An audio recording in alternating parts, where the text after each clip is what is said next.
Olá pessoal, André Piotto, tudo bom? Estamos começando mais um vídeo falando de macronutrientes na agricultura. Não se esqueçam de se inscrever no canal, deixar o like, compartilhar. Hoje nós vamos falar sobre o potássio. Então, potássio é um metal alcalino pertencente ao grupo 1 da tabela periódica. Ele é sólido em temperatura ambiente e muito macio. Trata-se dos elementos mais abundantes na crosta terrestre, encontrados em minerais e águas salgadas. Então vamos falar sobre o papel do potássio na agricultura. Né? O potássio é um macroelemento indispensável para o desenvolvimento vegetal, sendo que uma das funções mais conhecidas é a sua participação na translocação de açúcares e ácidos orgânicos para outros órgãos da planta. Também confere o amadurecimento e acidez nas plantas, nas frutas principalmente, e contribui para o enchimento de grãos. Também é muito importante no controle osmótico das células, né? Como mostra a figurinha ao lado ali. O potássio no solo pode ser encontrado em três formas: iônica, absorvido em grupos funcionais, partículas de solo, ou parte de estruturas de alguns minerais. O potássio está nas partículas do solo, ele é considerado o reservatório do solo, que é o que fica mais disponível para as plantas. A principal forma de potássio no solo é a mineral, é encontrado nos minerais primários, mas também tem na forma de cátion, que está na solução do solo. Solos intemperizados, né, que tem poucos minerais primários, é a forma mais importante de potássio disponível. E nas plantas? Plantas absorvem potássio na forma de K+, né, que está presente na solução do solo. E essa movimentação ela pode ocorrer de duas formas: fluxo de massa ou difusão. Fluxo de massa depende da quantidade de potássio na solução e da quantidade de água, né, que a planta transpira. Isso puxa, fosse um canudo. E o processo de difusão ele ocorre quando tem diferença do gradiente de concentração. Então, o deslocamento é feito do mais concentrado para o menos concentrado. Isso acontece quando o potássio está bem perto da raiz. Aqui a gente pode estar analisando o ciclo do potássio, tá? Que é o que? Restos culturais e fertilizantes são as fontes de potássio, enquanto as plantas retiram, né, o potássio que está na solução do solo. Uma forma de perda desse potássio que está na solução é a lixiviação. Outra fonte, né, que contribui para a manutenção desse potássio na solução é o catrocável. Ele repõe esse potássio que está sendo retirado pelas plantas. Ao mesmo passo que também protege da lixiviação quando a gente coloca fertilizante e restos culturais que retornam. Então, torna esse capo trocável uma forma mais protegida desse potássio, que é a reserva do solo. Outro tem o K não trocável, que aí sim é um potássio lentamente disponível para a planta. E o K que está nos minerais, né? Então esse potássio que está nos minerais só vai ser liberado pelo intemperismo. Por isso que a gente diz que solos mais intemperizados, como os brasileiros, a gente tem pouco potássio que está lá nos minerais. Perdas de potássio. Pode ser pela extração pelas culturas, também pode ocorrer pela lixiviação. No caso da extração das culturas, ocorre principalmente quando a gente, no processo de colheita, a gente leva toda a planta embora. Então, não existe uma ciclagem do nutriente através das folhas, principalmente, ou da parte da planta que volta como matéria orgânica. Né?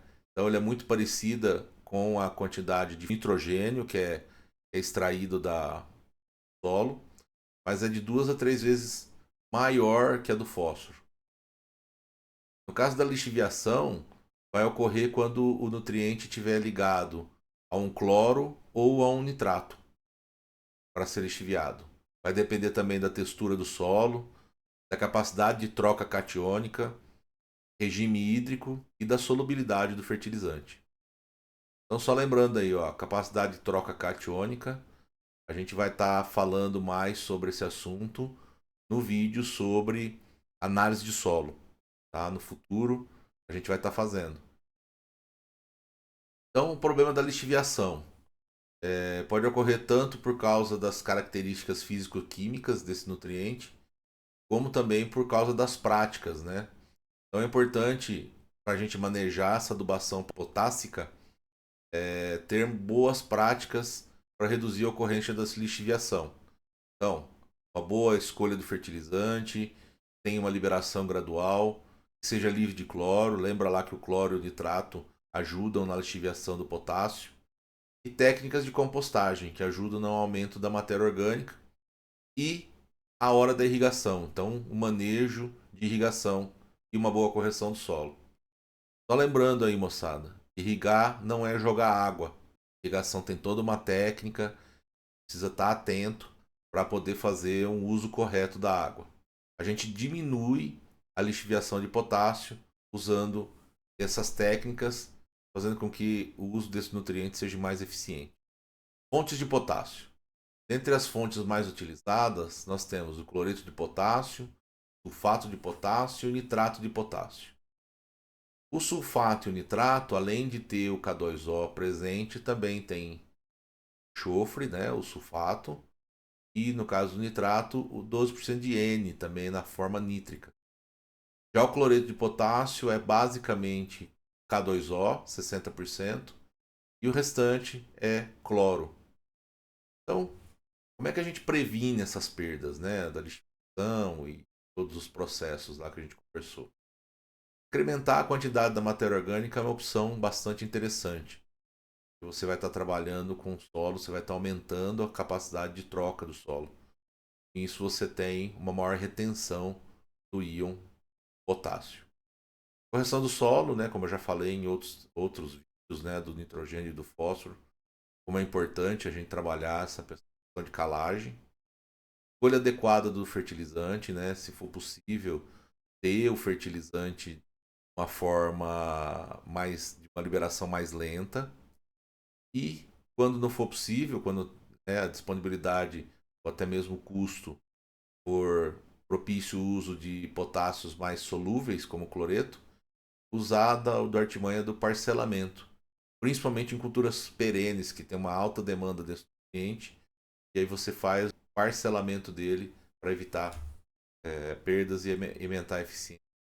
Aqui é a famosa tabelinha, né, que eu sempre mostro em todas as apresentações, aonde mostra a questão da eficiência do potássio em relação ao pH.